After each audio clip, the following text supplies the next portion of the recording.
All right, hi guys. My name is Knaus, and I'm going to be doing a reading from Time Magazine called "Overcoming the Glitches," all about classrooms going to the digital age.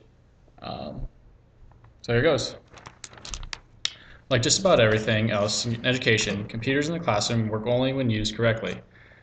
The costly missteps of earlier digital learning initiatives are famous in certain school corridors. A $500 million plan to buy an iPad for every student in Los Angeles Unified School District imploded this year after questions were raised by members of the school board about both the technology plan and the bidding process. Other districts have found themselves with devices that don't work, teachers who don't know what to do with them, and outdated school infrastructure that makes it hard to get online.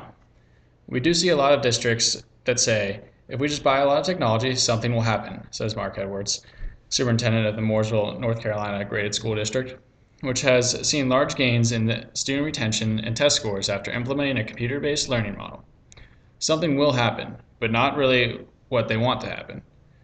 While kids may take new technology, naturally, the learning curve for parents and other educators can be steep. And even in communities where the rollout has gone relatively well, there's still plenty of friction.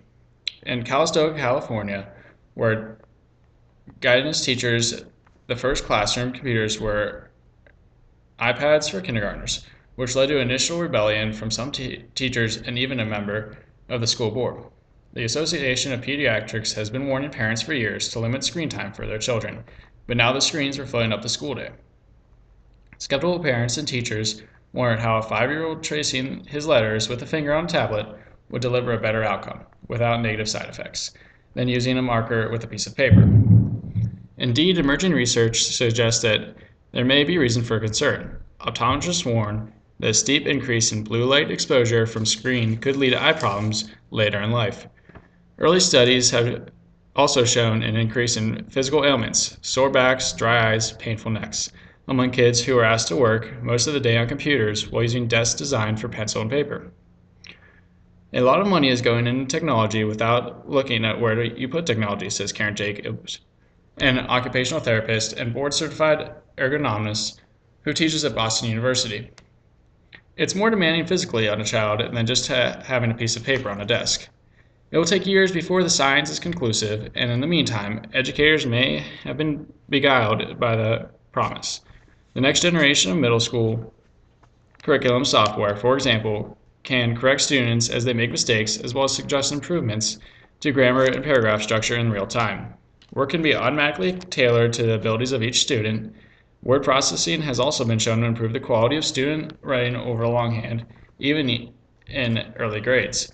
From first grade to 12th grade, we have the same effects, says Steve Graham, a professor of education at the University of Arizona, of those types of programs. It's basically a 20 percentile jump. Cool new gadgets tend to also help motivate easily distracted students, at least initially.